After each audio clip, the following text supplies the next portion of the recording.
देवराज नाम का ब्राह्मण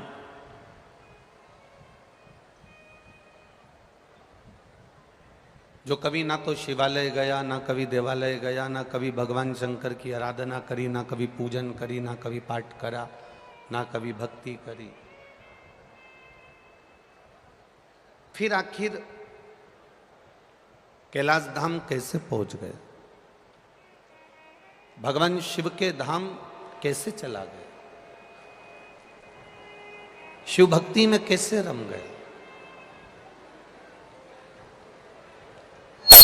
शिव महापुराण की कथा कहती है, भगवान शंकर का चरित्र कहता है, शिव कथा कहती है, भगवान शंकर का पावन चरित्र वर्णन कर रहा है कि आखिर वो देवराज नाम का ब्राह्मण जो कभी ना मंदिर गया, ना कभी देवालय गया, ना कभी शिवालय गया, ना कभी भगवान शिव की भक्ति में वो कभी रमा, ना कभी शंकर की उसने आराधना करी, ना कभी शिव की उसने स्तुति करी, ना शंकर का कभी गुणगान किया, एक शब्द भी शिव के नाम का उसकी जिह्वा पर आया ही नहीं।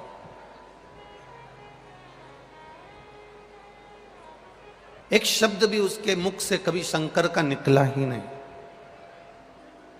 फिर भी उस देवराज नाम के ब्राह्मण की जो गति हुई, उस देवराज नाम के ब्राह्मण का जो मोक्ष हुआ, शायद ऐसी गति और ऐसा मोक्ष किसी का ना हुआ। था ब्राह्मण, ब्राह्मण कुल में जन्म लिया था, ब्राह्मण कुल में पला था, ब्राह्मण कुल में रहा था, पर ब्राह्मण कुल में रहने के बाद कभी ब्राह्मण कर्म नहीं कर पाया था। ऐसे दुनिया के कई लोग हैं जो अटैची लेकर चलते हैं और अटैची से अटैचमेंट ज्यादा रखते हैं। अच्छा एक बात बताओ, जो अटैची आप लेकर चले हो, जो अटैची आप उठाकर चले हो, जो अटैची आप लेकर निकले हो, उस अटैची से तुम्हारा अटैचमेंट नहीं है, तुम्हारा लगाव उस अटैची से नहीं है। शिव महापुराण की कथा कहती है अटैची से लगाव नहीं होता, पर अटैची के अंदर जो माल रखा होता है, जो वस्त्र रखे होते हैं, जो आभूषण रखे होते हैं, जो धन रखा होता है, जो वस्तु रखी होती है, जो फाइल रखी होती है, अटैची से अटैचमेंट मनुष्य का नहीं होता, पर अटैची के अंदर जो वस्तु रखी होती है, मनुष्य का अटैचमेंट उस वस्तु से होता है, इसलिए उसको अटैची भी प्रिय लगती है और वस्तु भी प्रिय लगती है। अटैची से अटैचमेंट नहीं है, अटैची में रखे हुए उस वस्तु से, अटैची में रखे हुए सामान से उसका अटैचमेंट है। बस शिव महापुराण भी यही कहती है, जैसे अटैची में रखे हुए वस्तु पर, अटैची में रखी हुई सामान से आपका अटैचमेंट है, तो आपको अटैची से भी अटैचमेंट बना हुआ है, अटैची से भी आपका लगाव बना हुआ है। उसी तरह शरीर से जितना लगाव करो, इस शरीर की सुंदरता से जितना लगाव करो, शरीर से जितना प्रेम कर रहे हो, शरीर की सुंदरता से जितना प्रेम कर रहे हो, इस शरीर के वस्त्र से जितना प्रेम कर रहे हो, नयनों से, श्रवण से, अपने मुख से, अपने हाथ से, अपने पांव से, शरीर के एक एक अंग से आप जितना स्नेह कर रहे हो, शिव पुराण कहती है उतना अटैचमेंट इस आत्मा और परमात्मा का होना चाहिए, जिससे परमात्मा की भक्ति हमारे जीवन में धारण हो सके, परमात्मा को हम अपने जीवन में उतार सके, परमात्मा को अपने भीतर ले सके, परमात्मा की भक्ति अपन कर सके।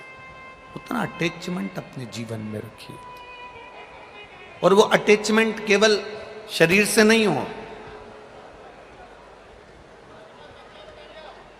वो अटैचमेंट शरीर का नहीं होना चाहिए, वो अटैचमेंट हमारे आत्मा और परमात्मा का होना चाहिए।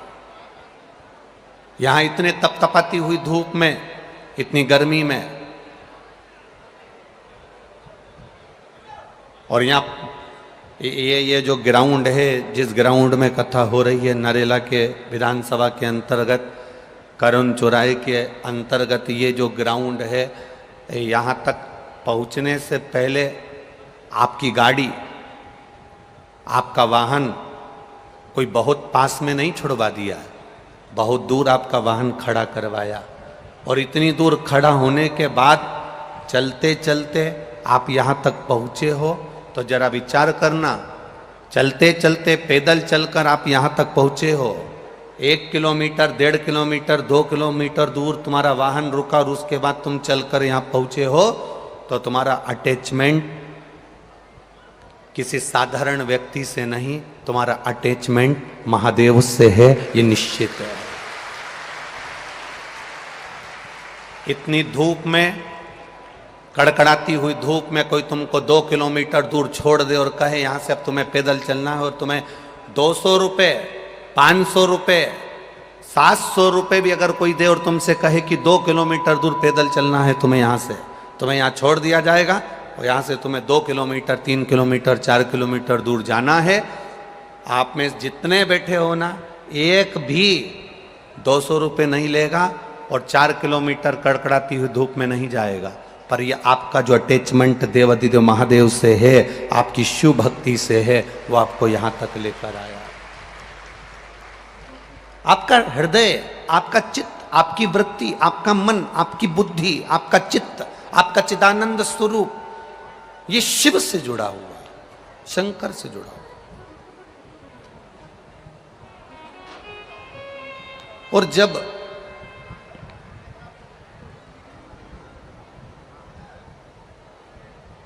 हम पहले भी कथा में कहे, आज फिर कहते हैं, लैपटॉप आपके पास में होए चाहे ना होए, लैपटॉप आपके पास में हो चाहे ना हो, पर अपनी जिंदगी टॉप की जीना चालू कर दो, जिंदगी सार्थक हो जाएगी। लैपटॉप से जिंदगी सार्थक नहीं होगी, अपने आप में, हमें अपने आप में अच्छा जीना है, हमें अपने आप में भगवत भजन करना है।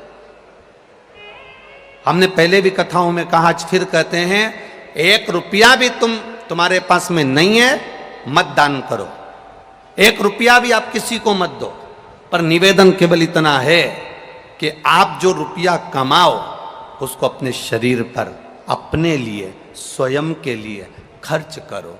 बेटा 20,000 का मोबाइल लेकर आ जाता है, 50,000 का हैंडसेट लेकर आ जाता है, पत्नी को जो साड़ी पसंद आती है वो लेकर आ जाती है, घर के बेटा बेटी को जो पसंद आता है वो अपनी मर्जी से लेकर आ जाते हैं। केवल एक कमाने वाला व्यक्ति ऐसा होता है, दुकान पर 8 बजे से रात को 10 बजे तक बैठने वाला व्यक्ति ऐसा होता है, नौकरी करने वाला व्यक्ति एक ऐसा होता है जो सबके लिए कर देता है पर अपने लिए नहीं कर पाता है। वो जिंदगी अपनी क्या जी पाए।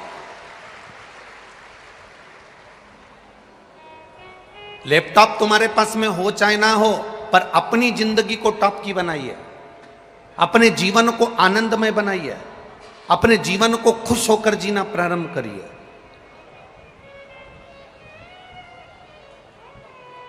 हम अपनी जिंदगी को ही अगर खुश होकर नहीं जी पाए तो हमारा जीवन व्यर्थ है।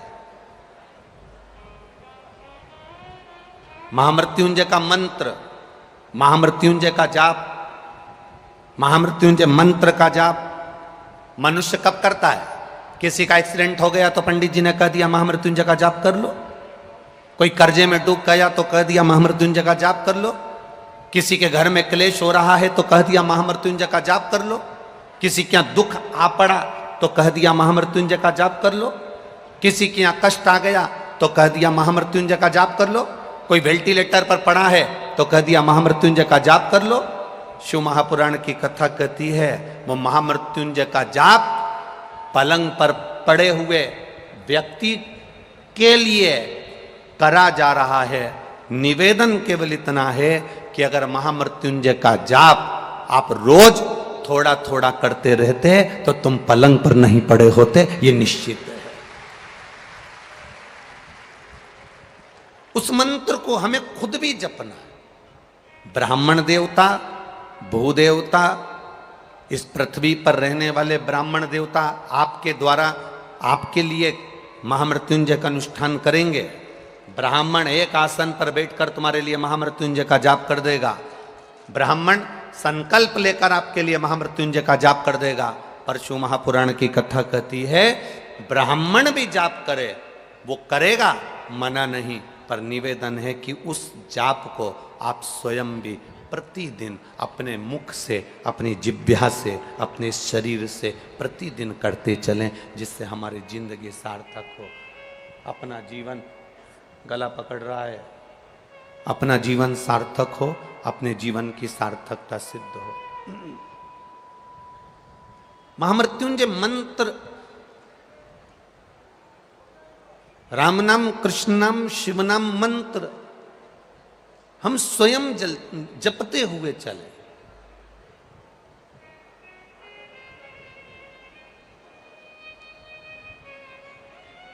क्या बदलाव दिया है शिव महापुराण ने?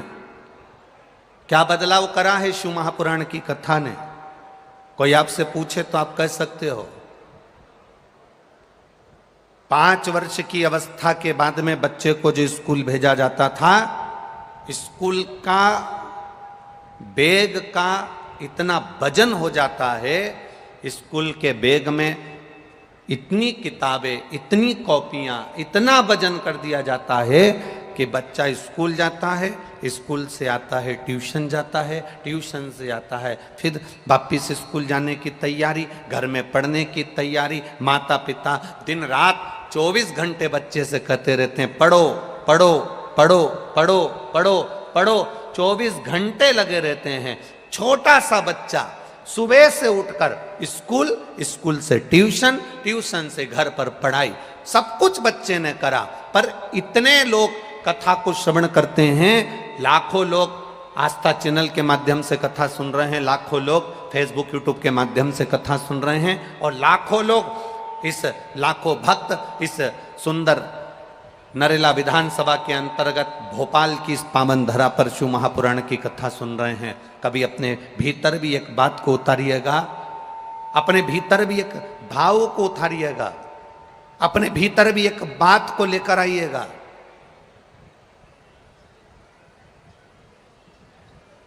कभी अपने भीतर भी एक प्रसंग को लेकर आइएगा।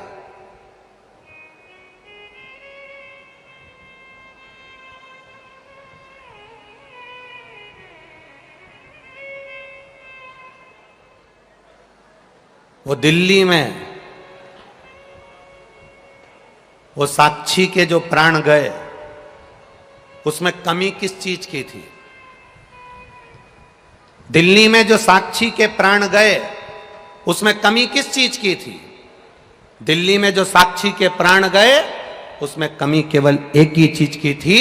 माता पिता ने 5 वर्ष की अवस्था से बच्चों को स्कूल भेजा, पढ़ाया, पढ़ो पढ़ो पढ़ो पढ़ो पढ़ो, एक होड़ लगाई, पर माता पिता कहते रहे हमारे बच्चे एकदम फ्रैंक हैं, हमारे बच्चों को हमने खुला छोड़ रखा है, हमारे बच्चे फ्रैंक हैं।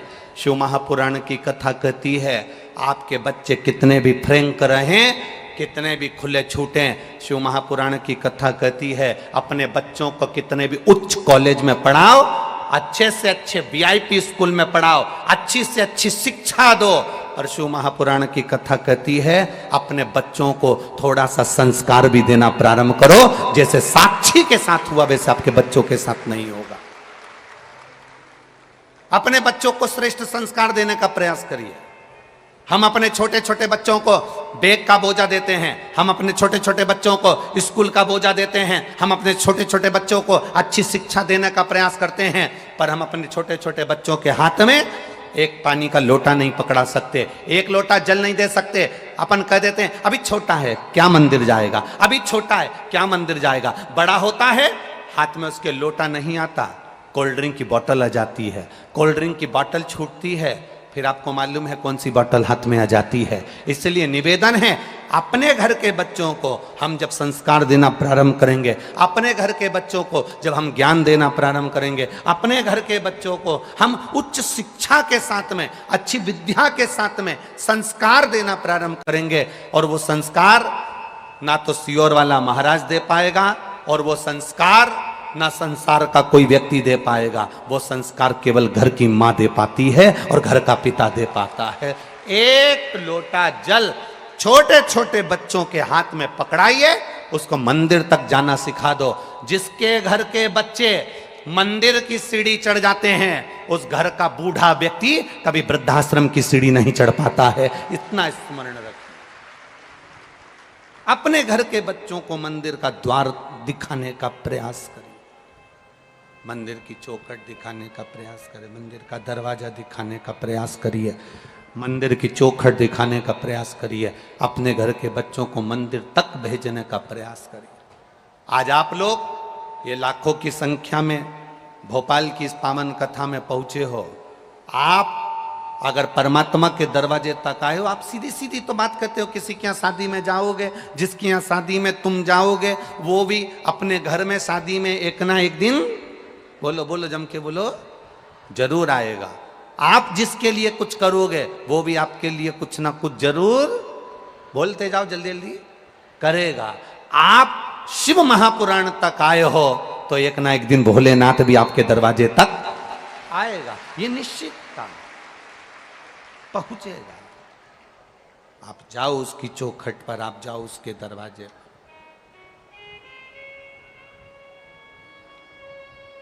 वो पहुंचता है, वो मंजिल तक पहुंचाने के लिए पहुंचता है। शिव कथा करो, आपका किया गया भजन, आपका किया गया मंत्र जाप, आपका किया गया नाम जाप, आपका किया गया स्मरण, आपका किया गया पुण्य खाली नहीं जा सकता। भूल से भी अगर मुख से राम नाम, कृष्ण नाम, शिव नाम निकल गया, वो खाली नहीं जाएगा। देवराज नाम के ब्राह्मण के साथ में हुआ क्या था? चोरी का धन लेकर शिव के मंदिर में पहुंच गया था, और चोरी का धन शंकर के मंदिर में इसलिए लेकर पहुंचा क्योंकि शरीर में ताप पड़ रहा था, शरीर में बुखार आ रहा था, शरीर तप रहा था। भूलवश शिव के मंदिर में चला गया, भूलवश।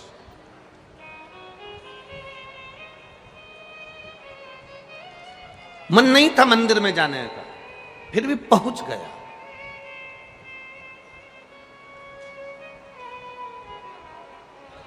आप में से कई लोग ऐसे भी होंगे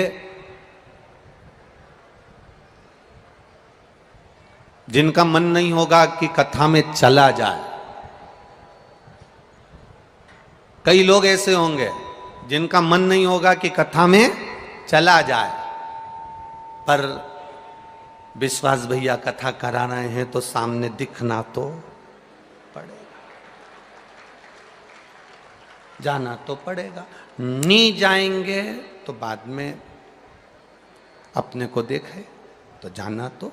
कई लोग ऐसे होंगे, और मेरा विश्वास कहता है यहां जितने बैठे हैं उसमें कोई ऐसा नहीं है कि भैया को दिखाने के लिए आया है। मेरा विश्वास कहता है ये महादेव को दिखाने के लिए आया है, क्योंकि आदरणीय विश्वास जी सारंग जी ने भी अगर ये कथा कराई है तो ये कथा किसी को दिखाने के लिए नहीं कराई है। आदरणीय विश्वास सारंग जी ने ये कथा कराई है तो अपने माता पिता की स्मृति में कराई है और उनके आनंद के लिए कराई। जब उन्होंने दिखावे के लिए नहीं कराई तो फिर संसार का व्यक्ति कथा श्रवण करने बैठे तो दिखावे से क्यों बैठे। पर देवराज नाम का ब्राह्मण, देवराज नाम का ब्राह्मण जब कथा के उस पंडाल में, शिव मंदिर में, शिवालय में, देवालय में, शंकर की चौखट पर पहुंचा है, तब वो देवराज नाम का ब्राह्मण पहुंचा तो शरीर में ताप था, शरीर में कष्ट था। कैसे भी जाओ, कैसे भी जाओ, कैसे भी पहुंचो, कैसे भी आप कथा में पहुंचो, बस पहुंच गए, आगे उसकी मर्जी है।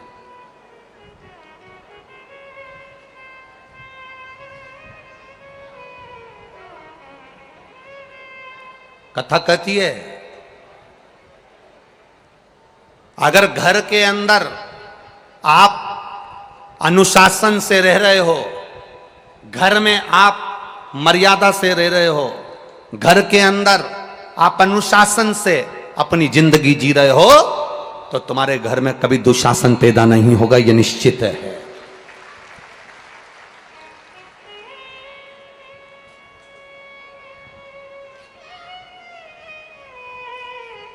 आप अगर अनुशासन से रह रहे हो तो तुम्हारे घर में दुशासन जन्म नहीं ले सकता। आप जैसे जैसे शिव भक्ति में डूबते चले जाओगे, बाबा खुद अपने आप कृपा की छांव करना प्रारंभ कर देता है और आपकी भक्ति बढ़ती चली जाती है, आपका भजन बढ़ता चले जाता है।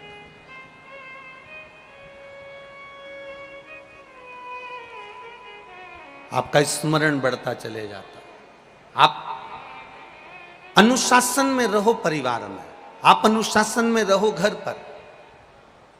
आप परिवार में अगर अनुशासन में रह रहे हो तो दुशासन जैसा बेटा जन्म नहीं ले सकता, ये निश्चित है। देवराज की मां देवराज को बहुत समझाई, देवराज की माता ने देवराज को खूब समझाया। देवराज की माता ने हर पल देवराज को समझाया था कि तू ब्राह्मण कुल में जन्मा है, ब्राह्मण के घर में जन्मा है, ब्राह्मण परिवार में तेरा जन्म हुआ है, तो तू मंदिर जाया कर, देवालय जाया कर, एक लोटा जल शिव को चढ़ाया कर। आप किसी भी वर्ण के हो, ब्राह्मण हो, क्षत्रिय हो, वैश्य हो, शूद्र हो, ब्राह्मण के शरीर में रक्त है, वैश्य के शरीर में रक्त है, क्षत्रिय के शरीर में रक्त है, शूद्र के शरीर में रक्त है। जब हॉस्पिटल में बीमार पड़कर जाते हो और ब्लड की जरूरत पड़ती है, शरीर में रक्त की जब जरूरत पड़ती है, तो रक्त चढ़ाते समय यह नहीं देखा जाता कि यह ब्राह्मण का है, क्षत्रिय का है, वैश्य का है कि शूद्र का है। उस समय तो प्राण बचाने के लिए केवल ब्लड की, खून की जरूरत होती है। वो ब्राह्मण, क्षत्रिय और वैश्य नहीं देखा जाता, केवल रक्त देखा जाता है कि हमें रक्त चाहिए। जैसे हॉस्पिटल में केवल ब्लड देखा जाता है, खून देखा जाता है, खून की जरूरत पड़े तो ये नहीं देखा जाता कि ये ब्राह्मण का है कि क्षत्रिय का है कि वैश्य का है कि शूद्र का है। उस समय तो केवल रक्त देखा जाता है।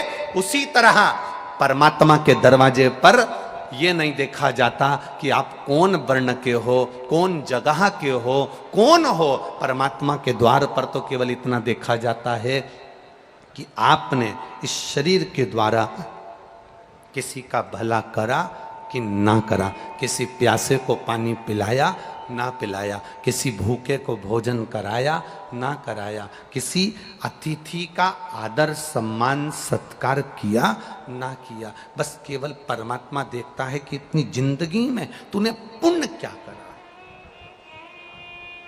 हॉस्पिटल में रक्त नहीं देखा जाता कि ब्राह्मण का है, क्षत्रिय का है, वैश्य का है कि शूद्र का है। उस समय पर जान बचाने के लिए केवल रक्त की जरूरत है, तो रक्त लाया जाता है, खून लाया जाता है और उस खून को चढ़ाया जाता है। अब कोई व्यक्ति कह दे कि नहीं साहब, मरने वाले व्यक्ति से पूछा जाए साहब कि आपको कौन सा खून अच्छा लगेगा, बोला जाए आपको ब्राह्मण का रक्त चढ़ाया जाए कि वैश्य का चढ़ाया जाए कि क्षत्रिय का चढ़ाया जाए कि शूद्र का चढ़ाया जाए। जैसे होटल में डिमांड होती है कि नहीं होती है, अरे बोलो तो जम के, सर कौन सी सब्जी लाऊं, पालक पनीर, मटर पनीर, चना पनीर, शाही पनीर, कौन सी लाऊं। उसी तरह हॉस्पिटल में कोई नहीं पूछेगा कि आपको ब्राह्मण का रक्त लाया जाए, वैश्य का लाया जाए, क्षत्रिय का लाया जाए कि शूद्र का लाया जाए, क्योंकि रक्त रक्त होता है। उस समय पर तो देखा जाता है कि व्यक्ति के प्राण कैसे बच जाएं। उसी तरह मरते समय, प्राण छोड़ते समय, मृत्यु की सैया पर पड़े हुए, मृत्यु की सैया पर जाते समय जब प्राण छूट रहे होते हैं, मरने वाले व्यक्ति से यह नहीं कहा जाता कि तुम पुलाव खा लो कि रोटी खा लो कि मक्का की रोटी खा लो कि ज्वार की रोटी खा लो, मरने वाले व्यक्ति जब अंतिम सांसें चल रही होती है, प्राण छूट रहे होते हैं, तब उससे कहा जाता है मुख से राम कह लो, कृष्ण कह लो, शिव कह लो, भगवान का गुणगान कर लो, मंत्र जाप कर लो, क्योंकि ये जीवन मिला है, इसकी सार्थकता परमात्मा के नाम से है, इसकी सार्थकता भगवान के नाम से है और भगवत भजन से है। उसकी सार्थकता मूल शिव भक्ति से है, भगवान के भजन से है।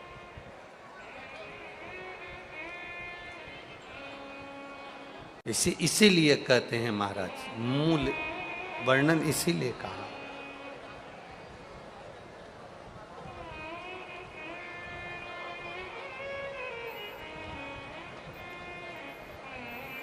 शिव शिव शिव शिव जप ले रे बंदे, जीवन है ये थोड़ा, दौड़ा जाए रे समय का घोड़ा, दौड़ा जाए रे समय का घोड़ा, ना तेरा ना मेरा बाबू, इस घोड़े पर प्रभु का काबू। समय का जो घोड़ा है उस पर परमात्मा का काबू है। अच्छे से अच्छा करोड़पति जिसके पास दुनिया का सारा वैभव हो, दुनिया की सारी दौलत हो, दुनिया का सारा धन हो, दुनिया की सारी सत्ता हो, वो कितने भी ऊंचे ओहदे पर बैठ जाए, कितनी भी प्रतिष्ठा आ जाए और कितना भी धन आ जाए, अच्छे से अच्छा करोड़पति व्यक्ति भी अपने गए हुए समय को वापस नहीं ला सकता, ये निश्चित है। करोड़ से करोड़पति, धनपति, अरबपति, सत्तापति, वैभवपति, जिसके पास में कोई कमी ना हो, वो गए हुए समय को वापस नहीं ला सकता। और दुनिया में ऐसा कोई गरीब पैदा नहीं हुआ जो दान नहीं कर सकता। शिव महापुराण की कथा कहती है, कुछ भी दान करने का ना रहे तो अपने चेहरे की स्माइल दान में दे दीजिए, प्रसन्नता दान में दे दीजिए। उससे बढ़कर भी कोई सुख नहीं होता, उससे बढ़कर कोई आनंद नहीं होता।